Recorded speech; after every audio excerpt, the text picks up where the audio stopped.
Nós estamos hoje numa espécie de efervescência, de ebulição, no que tange à discussão de quem é o anticristo. Sobretudo com a morte do Papa Francisco, esse assunto voltou à pauta, à agenda de muitos estudiosos. Aqueles que são mais assodados, fazendo afirmações categóricas de que agora é o último Papa e que depois vem a figura do anticristo. Eu gostaria que nós hoje nos cingíssemos, não de opiniões, não de correntes de pensamento, de variantes hermenêuticas, mas nós pudéssemos nos debruçar sobre os textos da Bíblia que tratam da matéria. Porque o que nós pensamos tem pouco valor. O que tem valor de fato é o que a Bíblia diz. E o que a Bíblia diz? Então eu vou recorrer aqui a 5 passagens bíblicas e pedir sua vênia para ler esses textos. O primeiro texto que eu vou ler é Daniel capítulo 7. Daniel foi um profeta que foi levado para o exílio da Babilônia ainda muito jovem. E Deus o honrou na Babilônia e ele foi um grande líder na Babilônia. A Babilônia caiu e ele permaneceu com a influência decisiva no outro império, o Império Medo-Persa. E no capítulo 7, verso 21 e 22 do seu livro, ele diz assim: Eu olhava, e eis que este chifre fazia guerra contra os santos, e prevalecia contra eles, até que veio o ancião de dias e fez justiça aos santos do Altíssimo. E veio o tempo em que os santos possuíram o reino. O verso 25 diz: Esse pequeno chifre, que é uma referência ao anticristo, proferirá palavras contra o Altíssimo, magoará os santos do Altíssimo, e cuidará em mudar os tempos e a lei, e os santos lhe serão entregues nas mãos por um tempo, 2 tempos e metade de um tempo. O que Daniel está escrevendo vai ser reforçado de maneira eloquente em Apocalipse capítulo 13, que é o último texto que nós vamos examinar. Então, veja você que esta pessoa, que não é um sistema político, religioso, mas é uma pessoa que vai estar sustentado por um sistema político e religioso, mas é uma pessoa, não é um ser indefinido da história, vai lutar, guerrear contra os santos, contra os cristãos, e vai fazê-los sofrer, e vai até impor derrotas no sentido de matar, não no sentido de levar à apostasia, isso não. Mas vai ser um perseguidor implacável, implacável. Vamos ao segundo texto, que é Mateus 24, que é referência do próprio Jesus. Então veja que a palavra anticristo não apareceu em Daniel. A palavra anticristo também não vai aparecer em Mateus 24. Jesus não chama esta personalidade pelo nome de anticristo. Mas vamos olhar Mateus 24, 15 a 22. Palavras do próprio Jesus. Quando, pois, virdes o abominável da desolação, então Jesus chamou o anticristo de o abominável da desolação, de que falou o profeta Daniel, portanto, Jesus está se referindo ao que Daniel falou e acabamos de ler. No lugar santo, quem lê entenda, então os que estiverem na Judéia, fujam para os montes. E quem estiver sobre o eirado, não desça a tirar de casa alguma coisa. E quem estiver no campo, não volte atrás para buscar a sua capa. Ai das que estiverem grávidas e das que amamentarem naqueles dias. Orai para que a vossa fuga não se dê no inverno, nem no sábado, porque nesse tempo haverá grande tribulação, como desde o princípio do mundo até agora não tem havido, nem haverá jamais.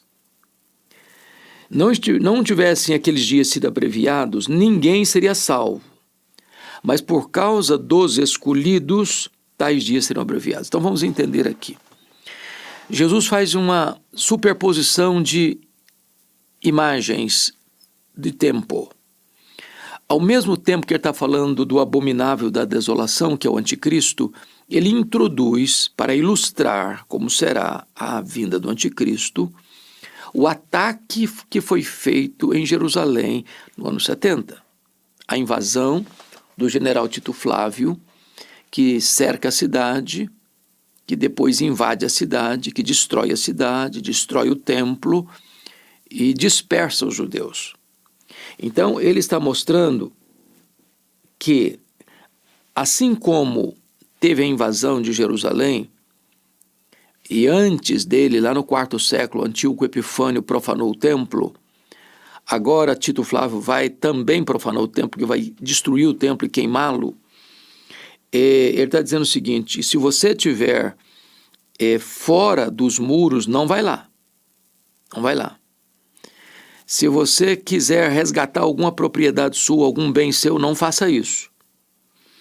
Ainda estiverem grávidas, por quê? Porque a grávida não consegue correr, fugir às pressas, como cerca de 1.000 judeus fugiram de Jerusalém e se abrigaram lá às margens do Mar Morto, na fortaleza de Massada. As grávidas não poderiam fazer isso porque não teriam condições de correr do exército inimigo. Também ele disse: olha, você deve orar para que não aconteça num sábado, porque no sábado não podia fazer longas caminhadas. Dentro da tradição deles, eles quebrariam a própria lei deles e eles teriam dificuldade de consciência para isso. Deveriam orar para que não seja no inverno, porque também no inverno as temperaturas baixam a temperatura abaixo de zero e a caminhada seria muito mais difícil, muito mais complexa. E agora Jesus retorna ao anticristo para dizer que haverá naquele dia, agora ele não está fazendo referência à invasão do ano 70, por Tito Flávio, mas sim referência ao anticristo, dizendo que haverá grande tribulação. E essa grande tribulação, ela tem uma peculiaridade: nunca teve antes igual, nunca haverá jamais depois igual, ou seja, é uma tribulação singular, grande, intensa, terrível, avassaladora. A Bíblia usa 4 expressões para esse período: a grande tribulação, a apostasia, a manifestação do homem da iniquidade e o pouco tempo de Satanás. Vai ser um tempo terrível mesmo. O texto está dizendo: não tivesse sido abreviado aqueles dias, ninguém se salvaria, mas por causa dos escolhidos, tais dias serão abreviados. Então, a tribulação é tão forte que ninguém resistiria a essa tribulação, ou seja, todos morreriam.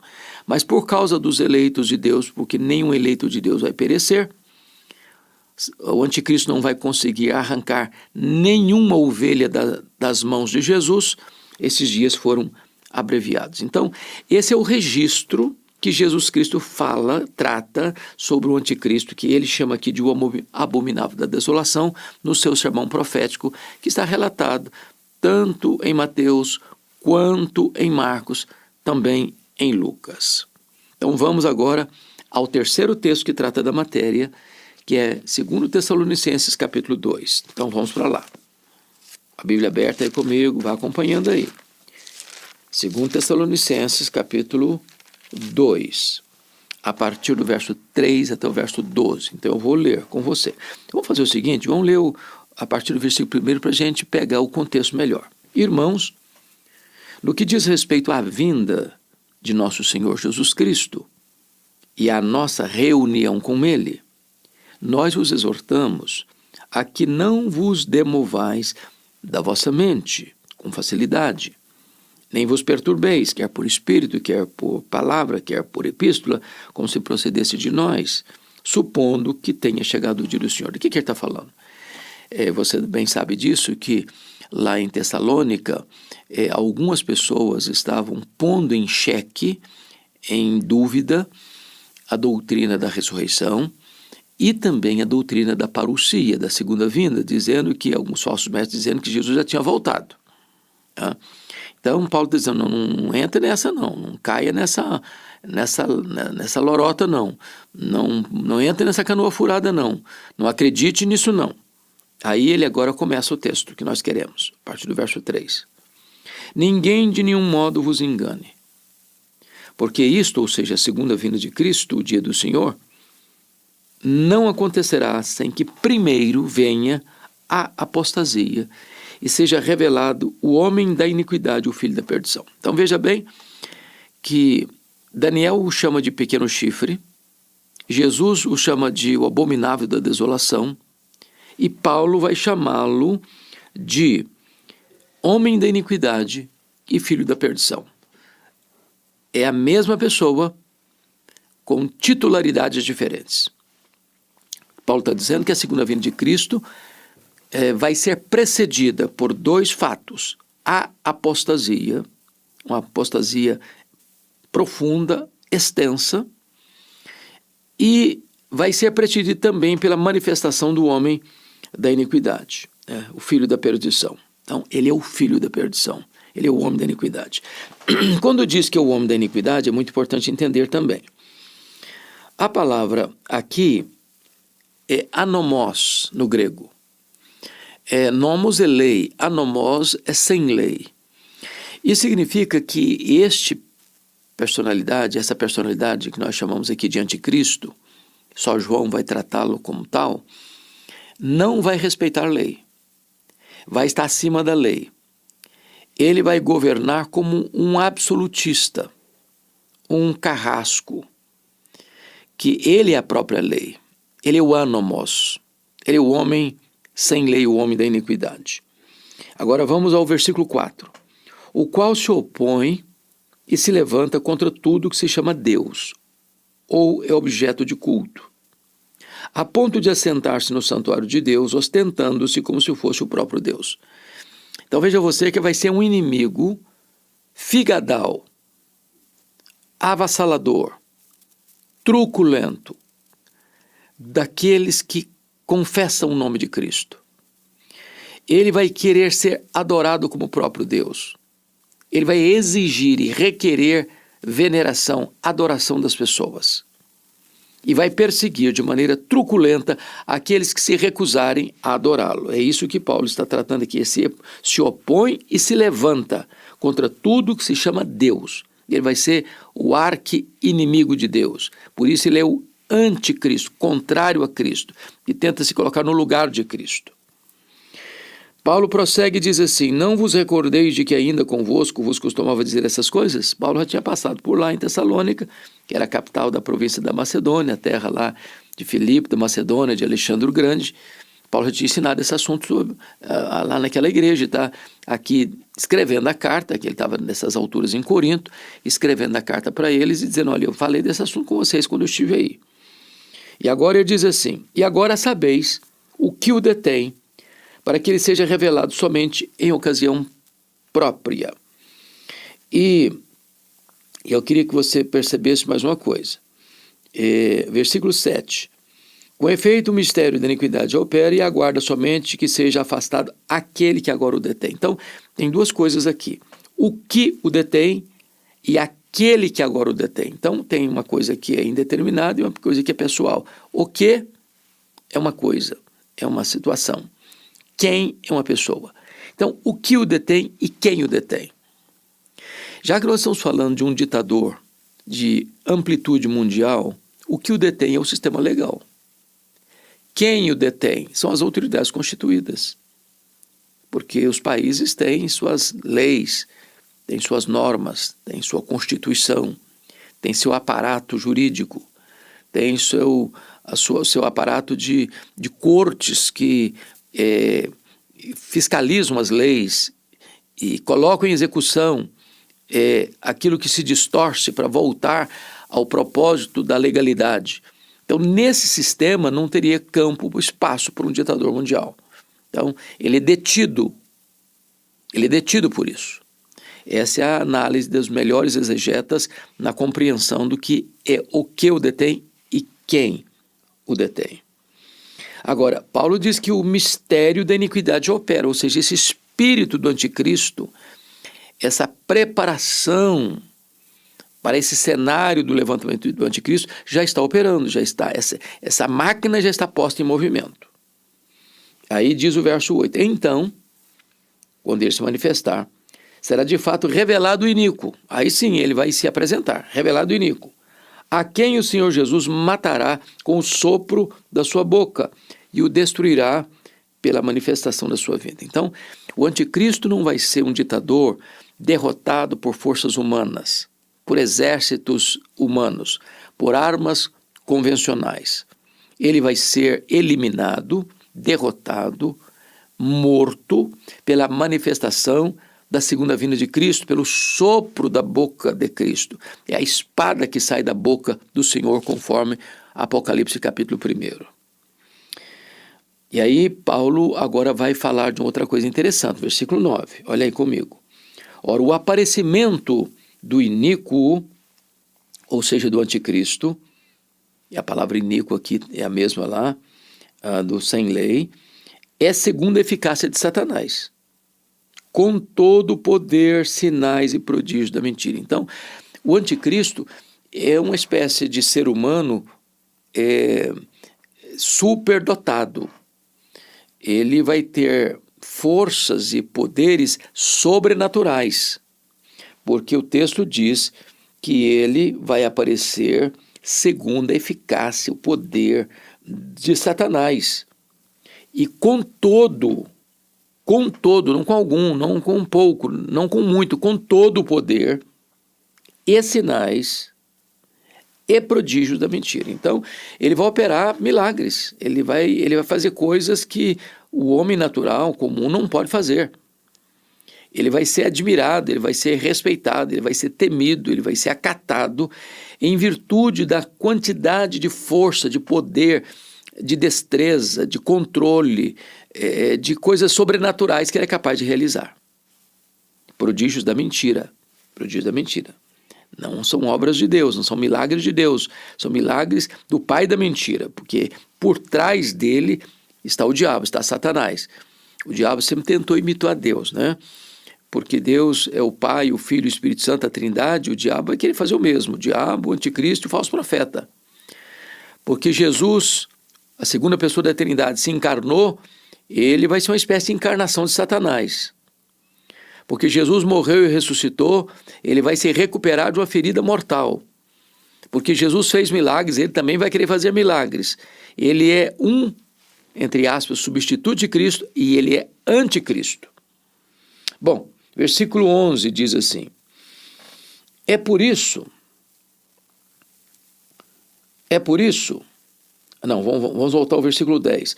E com todo o engano da injustiça aos que perecem, porque não acolheram o amor da verdade para serem salvos. Ou seja, as pessoas que rejeitaram a verdade vão se curvar diante do anticristo.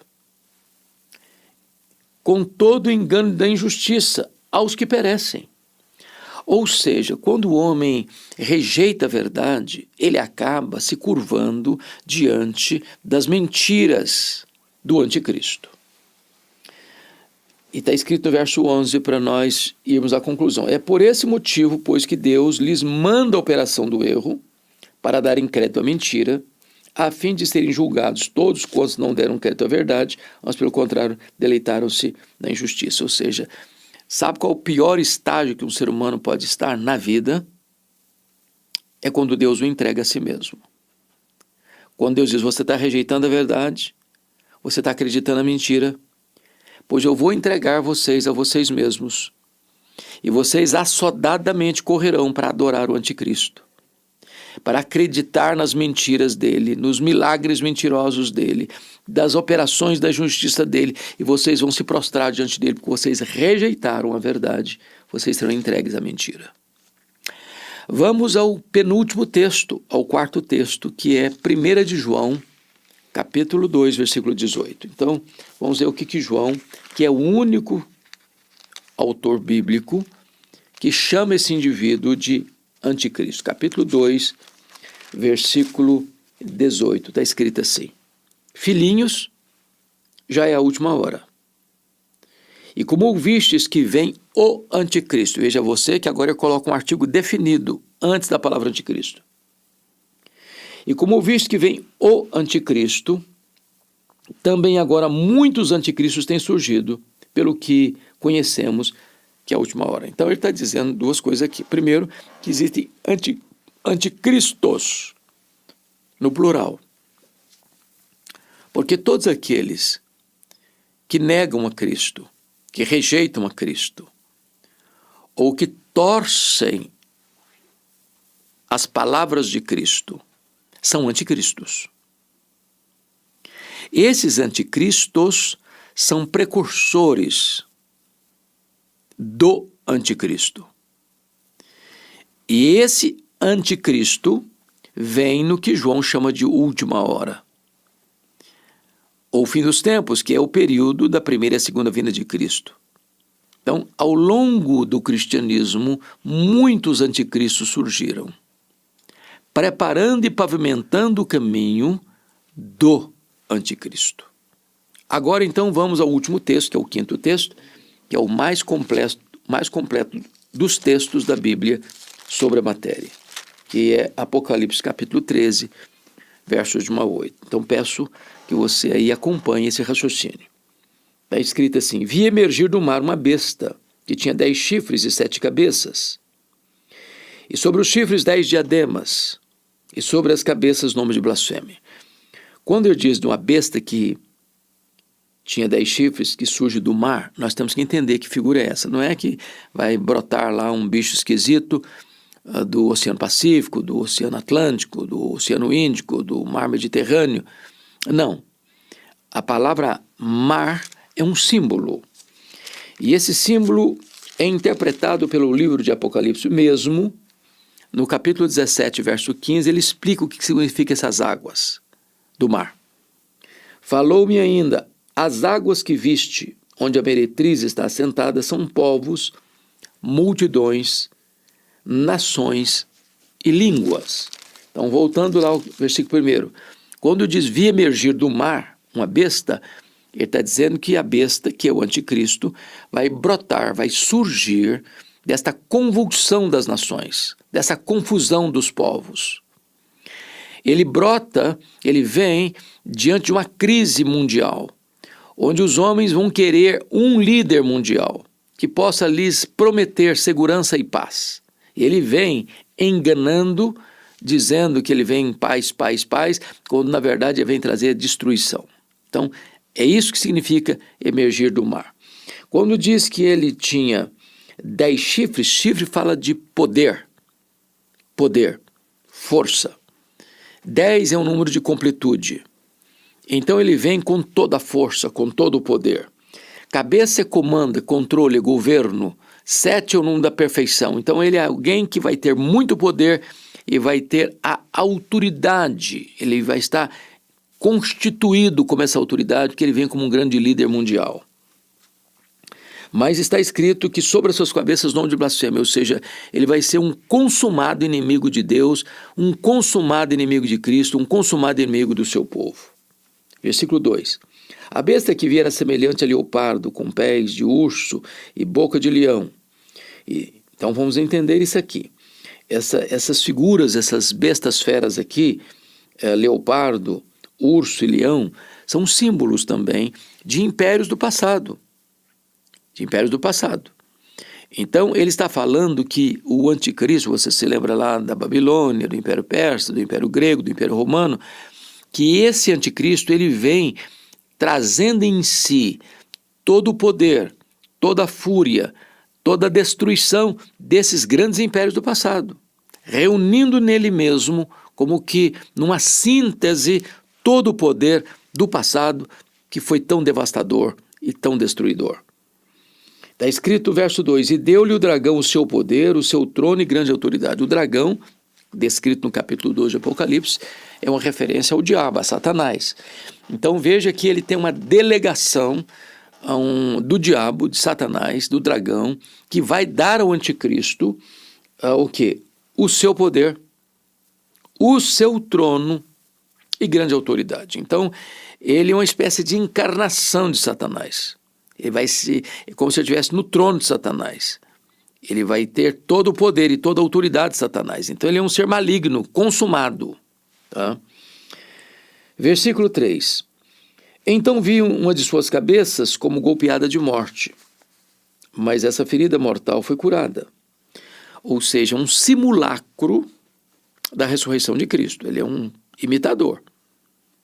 Então, assim como Cristo morreu e ressuscitou, ele vai também querer sair de um simulacro de morte, de uma ferida mortal, para a sobrevida, para a ressurreição. O que não é uma ressurreição de fato.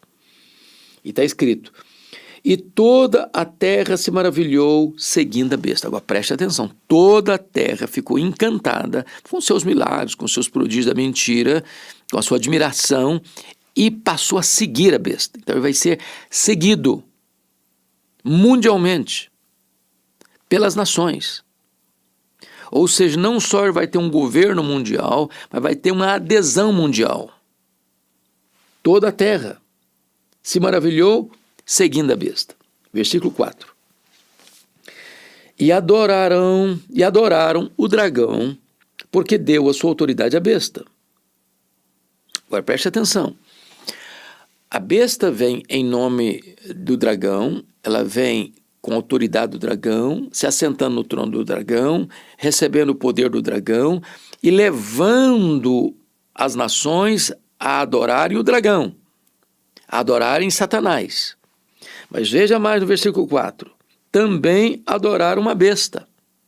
Ou seja, o propósito do anticristo é levar as pessoas a adorarem Satanás e a adorarem a ele, o anticristo, com uma grande pergunta. Versículo 4.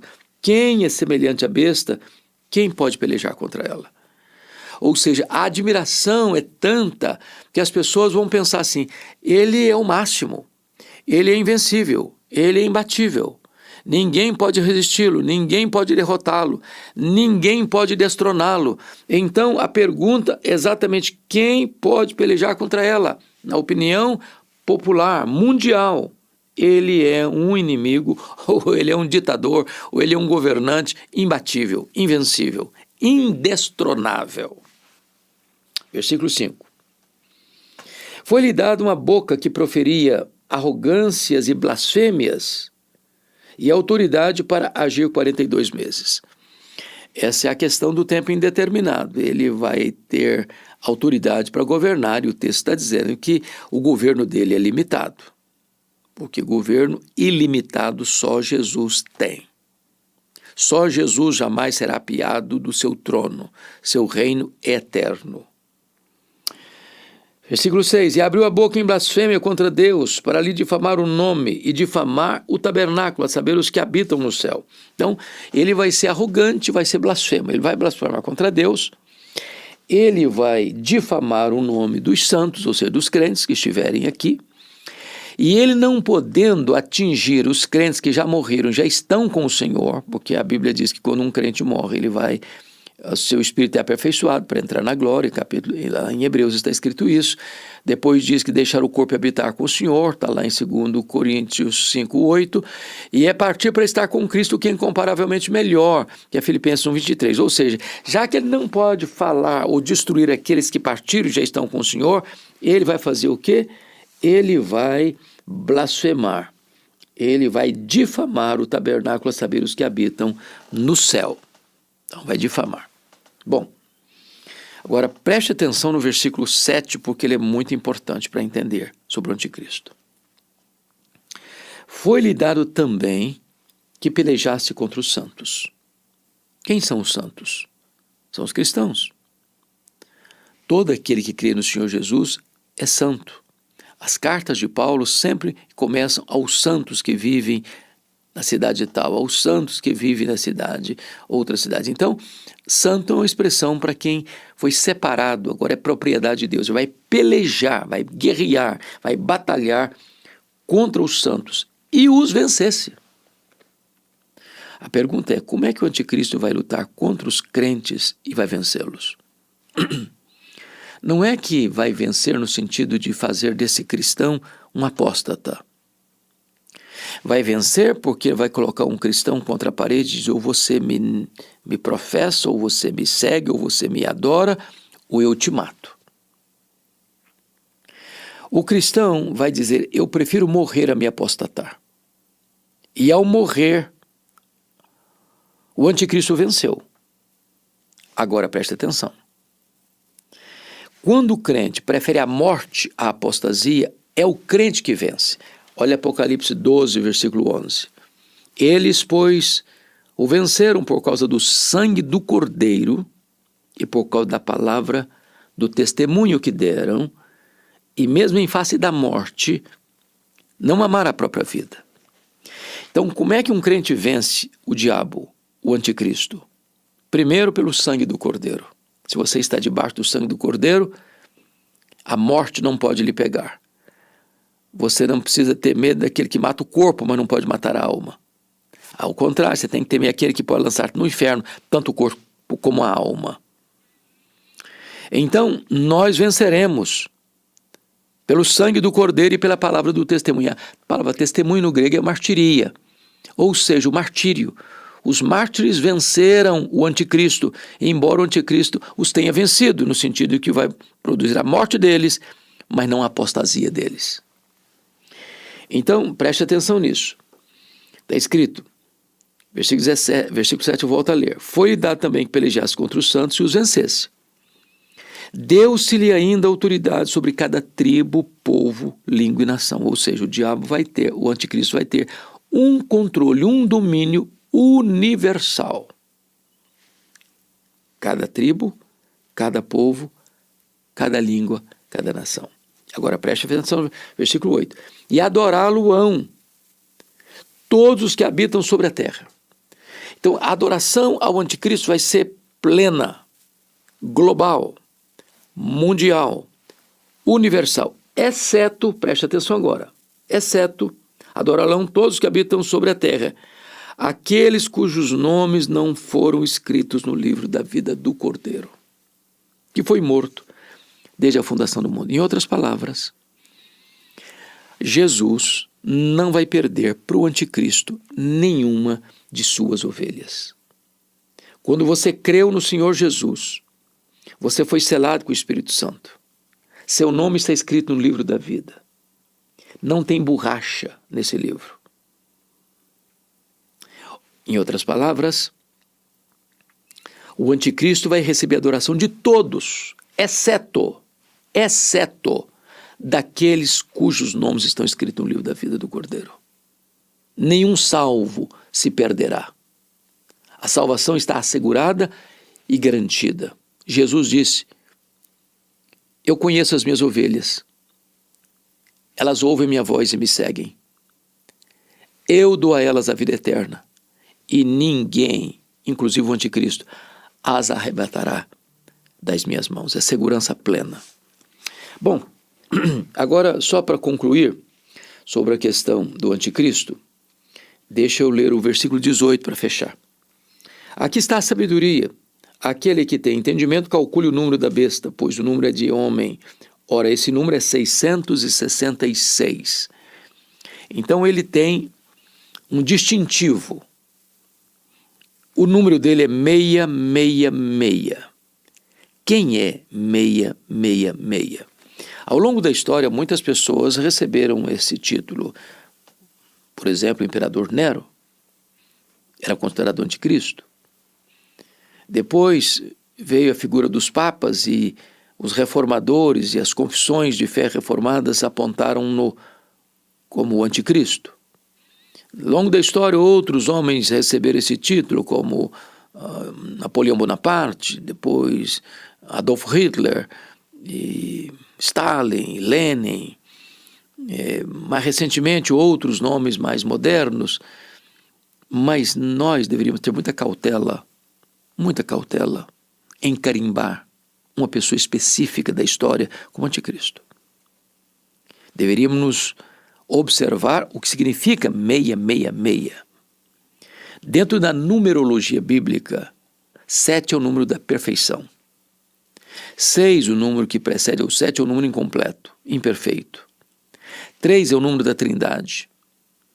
Então seria 666, melhor interpretação que já encontrei até hoje, é que 666 é uma referência a um ser que vai ser plenamente imperfeito, plenamente cruel, plenamente opositor a Deus e ao seu povo, plenamente iníquo, rendido à anomia, à aversão à lei, aos preceitos de Deus. Então, esta é a figura do anticristo que a Bíblia está aqui trazendo para você e para mim. Ele vai ter um controle. Veja você, versículo 16 e 17, a todos os pequenos e os grandes, os ricos e os pobres, os livres e os escravos, faz que lhes seja dada uma marca, uma certa marca sobre a mão direita ou sobre a fronte, para que ninguém possa comprar ou vender, senão aquele que tem a marca, o nome da besta e o número do seu nome é 666. Então, o que ele está querendo dizer é que vai ter um controle. E hoje ninguém tem mais dúvidas de que nós, no mundo digital que vivemos, isso é totalmente já execuível. Quando você consegue já empacotar os dados genéticos dos mais de 8 bilhões de habitantes na cabeça de um alfinete, quando você fala hoje da nanotecnologia, quando você fala hoje de chips que têm todas as informações a seu respeito, onde você é mais vigiado do que imagina, é mais controlado do que imagina. Então, do ponto de vista tecnológico, esse controle múltiplo e pleno controle não é mais um fato fictício ou futurista, mas é um fato já possível nos nossos dias. Bom, então, isto é o que a Bíblia ensina sobre esse personagem, o anticristo. Quem é ele?